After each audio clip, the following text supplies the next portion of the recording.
Hello my friends and welcome, my name is Dennis and this is the latest update from Ukraine. Let's start from the good news. Ukraine targeted or hit the Russian military airport in Krasnodar and many other military targets. We're speaking also about the Russian airfield of Yeysk. It's over here. It's already the third time that Ukrainian drones hit it, but Russia just cannot move their helicopters out from the place because compared to the airplanes, helicopters have quite limited range, so Russia has to locate those not far away from the actual battlefields. I would say that the kaboom recorded by the eyewitnesses on the territory of the airfield was one of the most beautiful ones. For sure, Ukrainian drones hit something really special. It could be the Russian air defense system. Judging on those traces, it looks like the rocket fuel burning. About the Russian airfield in Adygea region of the Krasnodar Oblast, well, the airfield there is not that big, but it's the base for the Russian attack airplanes. You may see lots of the Sukhoi 25 airplanes, or maybe those are just the training airplanes, it's hard to say. Well, nevertheless, Russia has one more apron, and the fire was reported in this particular place, not far away from the ammunition storage. It is also the base for some of the Russian fighter jets, however, we don't see them on the Google image because it's outdated. The NASA fire detection satellite recorded the fire on the territory of the ammunition facility. And locals recorded a huge cloud coming from that airfield, so for sure the ammunition facility is kaput. So for the last day, Ukraine ceased the operation of two of the Russian military bases. Fantastic news, because aviation is very critical in this war and Russia has superiority in aviation at first. They use lots of the aviation gliding bombs, and for Ukraine it's the task number one to get rid of the Russian airplanes. Well, for now Ukraine targets the Russian ammunition depots, because for the airplanes, well, Russia has many of those, so if you hit one or two airplanes it would not matter that much as if you would hit the big ammunition depot. And we have some bad news for Putin, which is the good news for Ukraine. The Russian Sukhoi 57 Felon is unable to fly any longer. I mean, now Russia cannot produce them, but still they may fly, but after some time they have to renew the spare parts, which are made mostly in the Western countries, but Russia is out of reach of those spare parts because sanctions are working. So the production of the Sukhoi 57 5th generation Russian fighter jet stalled completely, and it's just a matter of time that the equipment will start to break down and Russia would need the spare parts. We understand that Russia can import some of the Western-made spare parts, and they do it for the other fighter jets, but Sukhoi 57 is quite unique and they need some special equipment for it. But after all, it will not influence the Ukrainian war, because in Ukraine Russia uses mostly Sukhoi 34. This airplane, Sukhoi 57, has never been used by the Russian Air Force or the Russian airspace forces in this war. But nevertheless, those are the great news. Russia is losing its aviation capabilities and military capabilities after all. But still, the sanctions should touch the other Russian airplanes. For example, here we have the photo taken by the Russian pilot. It is the cockpit of the Sukhoi 30 and he shows how he plays with the Steam Deck on the way home. What is interesting that those displays and this head-up display, everything of that is made in France, so in Europe. Well, not just the French-made spare parts are used, they're just assembled in France, but Thales is the big international company. The head-up display is HUD 3022 and the displays are SMD55S, which are being delivered to the Russian army through Kazakhstan, according to the recent investigation done by Ukrainian journalists. I found this photo on the Russian channels and they are proud to say that everything is working fine. The Western components are being delivered to Mother Russia. But with Sukhoi 57 they have the issues with the spare parts.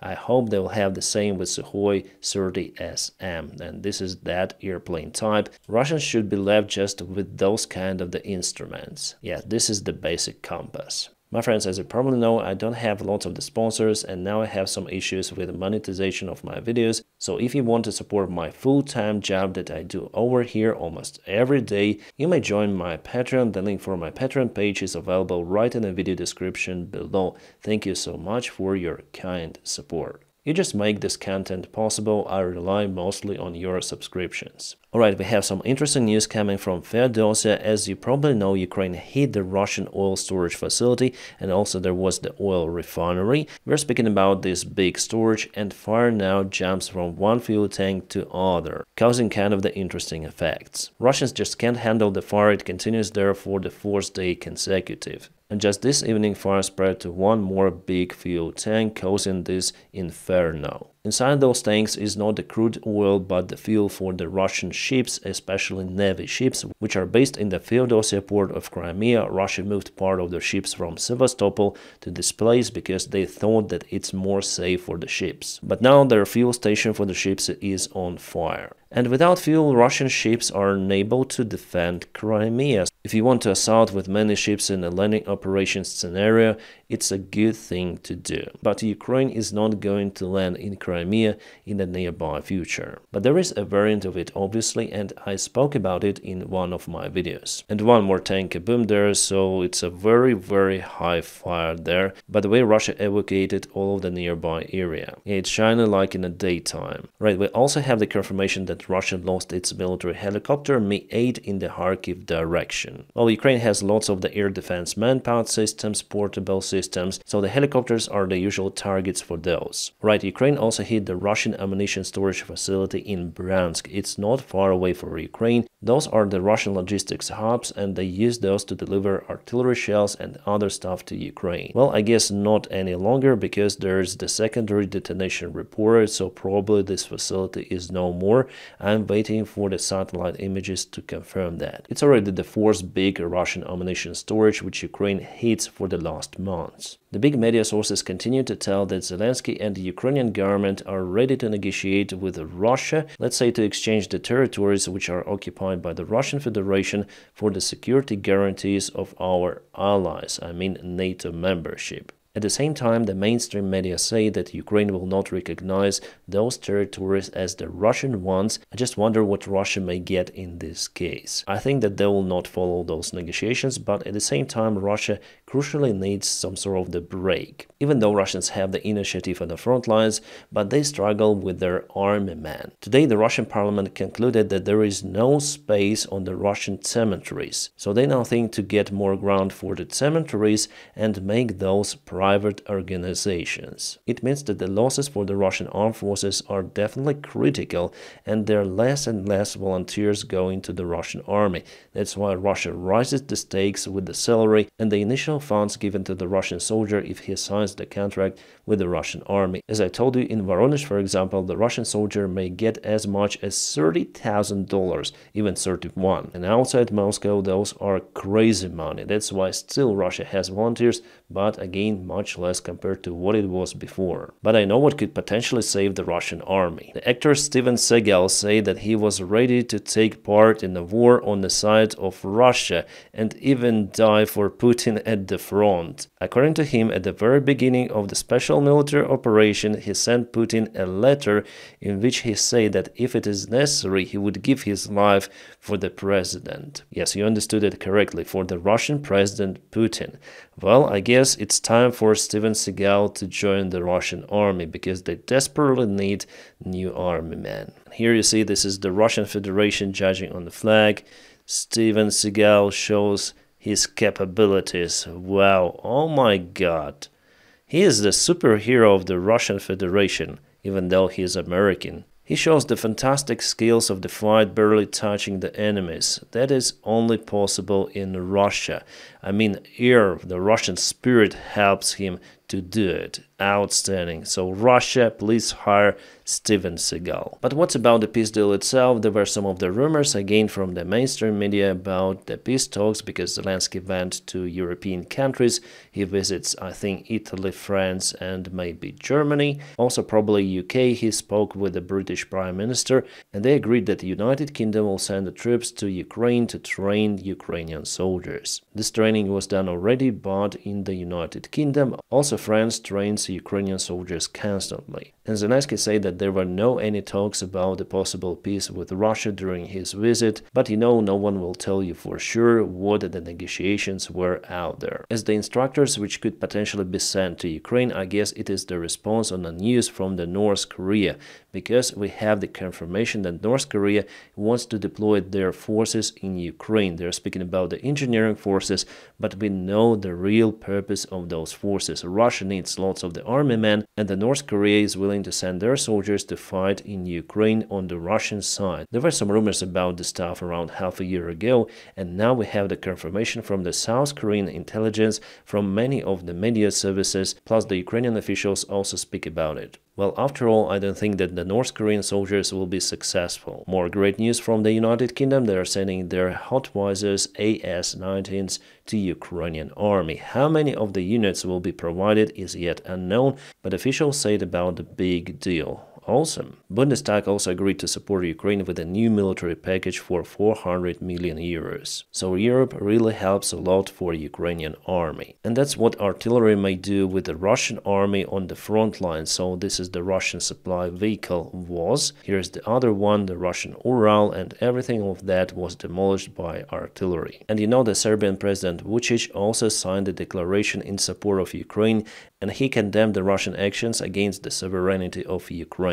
Also, we know that Serbia supplied some of the munition for Ukraine, for example, the shells for the MLRS systems produced in the Soviet Union, like Uragan or Grad, plus the light weaponry for the soldiers, grenades and RPGs. Well, officially Serbia is not supplying that stuff to Ukraine, but we have the confirmation. Many of the photos leaked to the internet and Russians were absolutely mad about it, but now it seems like they understand that they cannot do anything with that. So currently Serbia supports the Ukrainian military even more compared to, let's say, Hungary or Slovakia. But those two countries are the members of NATO and Serbia is not. By the way, this summer I went to Belgrade just for a single day, yes, the capital city of Serbia. I spoke with a couple of Serbs and they told me that they do not like Russia. So what Russian propaganda says is totally different compared to reality. Well, maybe the capital city is a little different because the big cities are more cosmopolitan, more Western oriented, but it appears that Serbia after all is the friendly state for Ukraine. And there are also great news from France. We were wondering about the quantity of the Mirage 2000 fighter jet airplanes which France will supply to Ukraine. Well, the quantity is something between 12 and 20, which is quite a lot compared to the previous number announced. Before, the media said about 5 of the airplanes, and it could be now up to 20, which is a solid number. Thank you, France. And you know what Russia stored in the Kursk airfield? Those, after all, are not missiles or rockets. Those were the Shahid drones. Yes, the big storage of the Shahid drones was kaboomed with the help of the Ukrainian long-range drone. About the Shahid drones, Russia now hires some of the workers from the African countries. There was a big investigation done by Associated Press. They say that Russia hires women from Rwanda, Sierra Leone and other African countries between the age of 18 and 22. The young women think that they are going to Russia for a work, study and travel program, and later on they found themselves in a Labuga factory. So basically it's the big trap for those girls. And how this information is found in internet? Well, basically through the TikTok. Russia pays some of the influencers to spread disinformation about this work and travel program in Russia, but it is a hoax and scam. The logic of hiring just the young women is yet unknown. Maybe it's just easier to manipulate with the younger people, so Russia says that they have to sign the contract with the girls, later on they have some sort of the practice, and for the girls to leave the job they have to pay the penalty. That's why they're basically forced to work as the Shahid drone technicians producing those on the Russian factories. Well, this is crazy. I wonder why the ordinary Russians are not working there. Well, maybe Russia afraid that Ukraine may hit those facilities where those drones are assembled. Because there was the case that Ukraine hit the production factory for those drones, and it appeared that Russians by the time hired young students to produce the drones. An important notice from one of the best Russian managers, commanders and warriors, Kadyrov. He gathered his Ahmad friends today and announced a blood feud. But not against Ukraine, he announced it against the Russian MPs and one of the Russian senators. There is a big scandal now in Russia around the Wildberries platform. Even the shooting was in Moscow. And who did this shooting? Well, Kadyrov boys. They went to the main office, which was controlled by the other guys from Russia and Dagestan, and opened the fire. Wildberries is the analog of Amazon. Yes, it's smaller, but still it's one of the biggest private companies in Russia. But there are some of the forces which want to establish control over it, and one of the forces is Kadyrov. The other force comes from the Kremlin, and partially also Dagestan. It's like a big mafia conflict in Russia now. And it's interesting to see of how it may evolve in a nearby future. Would we see Kadyrov and those boys going to Moscow like Prigozhin did before? To establish control, well, not over Kremlin, but over the Wildberries office at least, well, even in this case, it will bring lots of the instability in Russia. If you think that Russian regime is a solid one, it's monolith, no, there are many of the forces which are looking to take the power. And obviously money, as we see. Ahmad and Kadyrov is nothing more than the big gang which controls Chechnya and also establishes its influence in Russia itself. But the gang leader is very ambitious and he thinks that he is the best guy out there. But the Russian Z-Patriot community usually hates Kadyrov. They openly call them the TikTok army, which is definitely true. But nevertheless, they have the force, at least in Russia, and they may compete for resources. You see that under the sanctions, Russia now has less resources, which in its turn intensify the conflicts within those clans. The news are absolutely fantastic for Ukraine. It means that the Russian regime will not stay in power for a very long time. Well, I'm not saying that Kadyrov will become the Russian president, but he may start the one more war between Chechnya and Russia. He will also try to establish the control over the nearby Muslim republics as Dagestan. It will be like that if Kadyrov would think that Putin is really weak. Guys, in my videos I'm saying the things as they are, that is why we have the good news and the bad news as usual, as I promised to you. So here, let's go to the bad news. It seems like Russia hit the Patriot system. Yes, one more Patriot system. This is the video from the Russian surveillance drone which was shared into the internet. So here we have a couple of the launchers and maybe control station.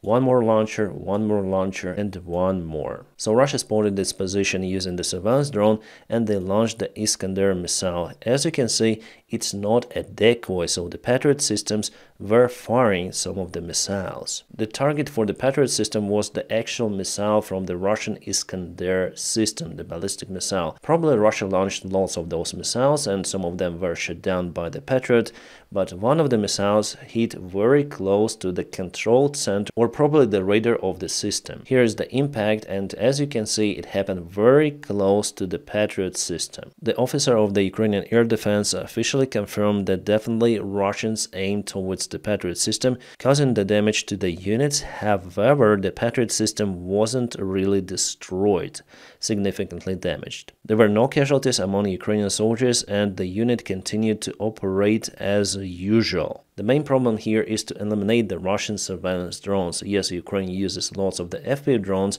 and successfully hit around 75% of the Russian Orlan or Zala drones, but some may still find some of the Ukrainian equipment, including very rare Patriot systems. It's already the second recorded strike of the Russian army against the Ukrainian Patriot systems. Well, the first strike was really devastated. There Ukraine lost 3 of the launchers and 9 of the army men, and here, if we believe to Ukrainian officials, there was no loss of the Patriot system. It will be sent to the maintenance facility for repairs. So I think the main thing is to increase the operation of the Ukrainian FPV drones against the Russian Zala drones or Orlan drones, which are used by the Russian army to find Ukrainian military infrastructure or military targets behind the front line.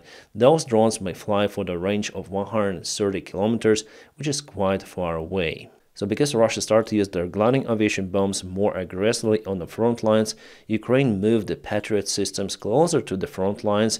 Yes, it's the risky thing, but that is how Ukraine may shut down the Russian aviation, because the range of the Patriot system is acceptable for those kind of the operations, but still, as you may see, the risk is enormous. Right, we have more not good news. Let's go to the Kursk Oblast. There Russia managed to break through Ukrainian defense. It seems like they've took Lyubimovka under control, and also they're fighting in Novo-Ivanovka and those 2 of the villages, so they went deep into Ukrainian defense. From the information that Deep State published, definitely Ukrainian defense was broken and Russians have the big chance to cut this part of the Ukrainian army. The problem is that the Russian offensive was fast and very powerful. which caused the Ukrainian defense to collapse, and our drone operators plus artillery had to fight with the Russian assault forces. We also have the confirmation about it. Now we know that Ukraine eagerly sends the reinforcements, but they are in lack of the communication because Brigade 1 and Brigade 2 are quite separate from each other. They fight different. They used to fight also in different directions, so Ukrainian army is still in lack of this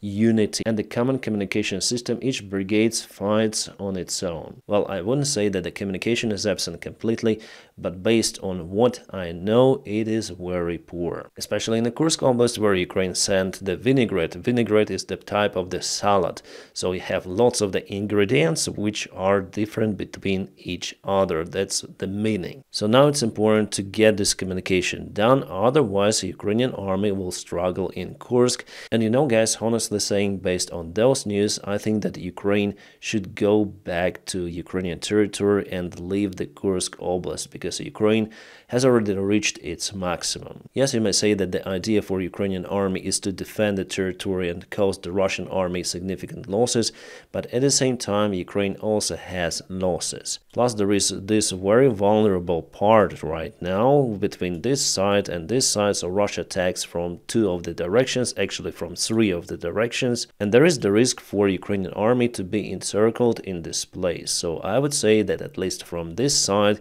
Ukraine should move, for example, to Sudzha, and it will be easier to keep the Sudzha under control because it's easier to do it in the settlement rather than in the open fields, and also Ukraine wasn't building the defense lines here. What Ukraine could use for potential defense is the second Russian defense line, the Surovikin line, which goes somewhere over here and also across this area. Here Ukraine wasn't able to break through it, but here Ukraine took it under control. Again, I would say that the Kursk operation was successful at the beginning and the first couple of months, but now Russia took the initiative. It's obvious that they will not let Ukraine to continue the assault maneuvers in the Kursk region. And if you do not have that success, it's better to minimize the risk, and how you can do it by leaving at least this northern side. We also have the confirmation from other military analytics that definitely Russia was able to propel forward. However, they say that Lyubimov is still partially in the gray area. According to the deep state, the fighting is ongoing in Novoivanovka, but here it's not yet over there, so the great risk is for Ukrainian soldiers in Olgivka, Vetrina and Durovka. And the Ukrainian forces were pushed out from this place. So as you see, not a good news from Kursk really. As for the Ukrainian front lines, they are not good news either. So Russia propelled in Mykolaiivka. Mykolaiivka is on the way to Pokrovsk. So the Russian forces are less than a mile away from the Mirnograd settlement. It's the southern part of it. And later on they may go to Pokrovsk. How far they move for today? So yesterday and today just a little, but still it's the movement. If we go south to Selidove, you may see that Russia jams this town from three of the directions, from the north, south and from the east. There were also not so good news from Toretsk, because Russia advanced to the settlement, they took control over this part, and today they moved a little in New York direction, so yesterday, today. And you know, guys, we also have the information about the possible Russian attack near Bilohorivka. The Russian channels already stated that they go all across the Syrsky Donets river. And the AMK mapping already showed the information, but Russia is not assaulting from the south, they will try to go from the north. But still it's coming just from the Russian channels for now, so we'll not trust it. About the southern part, the Zaporizhia Oblast, definitely Russians tried to cross the local lake, but their attack was repelled. We may check out the timeline, so Plavny, Russia advanced here, and later on their attack was repelled. So if we speak in general, the situation on the front lines of Ukraine is not good for the Ukrainian army. At the same time, it's far to become the catastrophic one. Yes, Russia takes the ground, but little by little compared to what it was at the beginning of 2022. It means that even using enormous resources, Russia is incapable to reach their goals very fast. However, at the same time, I may admit that now they are more capable compared to what it was even half a year ago. Yeah, that's the drawing made by the ChatGPT. Definitely, all of the Starlink's antennas are delivered to Ukraine via Poland. But I didn't know that Poland pays for the Starlink antennas, for the units, and for the service of the Starlink. Well, today Radoslaw Sikorski, who is the foreign minister of Poland, stated that it's not Elon Musk who provides the Starlinks for Ukraine. Poland buys the Starlink antennas and send them to Ukraine. Well, I don't know whether it's 100% true or not, because we also have Ukrainian volunteers who buy Starlink antennas on open markets. Also, sometimes via other European countries or United Arab Emirates. Russia also, by the way, buys Starlinks via UAE. And it's really hard to track the purpose of those Starlinks, whether they're delivered to Ukraine or Russia. I mean by those third countries, but something tells me that Elon Musk, sorry, not the Elon Musk, but the Starlink company knows the location of every station and they may disable it. Also, I know that Pentagon supplied some of the antennas to Ukraine with unrestricted access, because there was the time that Elon Musk decided to stop the broadcasting for Ukrainian Starlinks. Well, it happened more than 1 year ago. It was a big scandal and was the first evidences for me that something is really wrong with Elon Musk. So the Polish officials openly say that it's not the Starlink company which pays for Ukrainian Starlinks. Everything is done by Poland and no one else, they say. More news about the Russian losses. Russia lost the training airplane Yakovlev 130. It's a new generation of the Russian training airplanes. Before it was the L-39 in the Soviet army, and later on it was in the Russian army.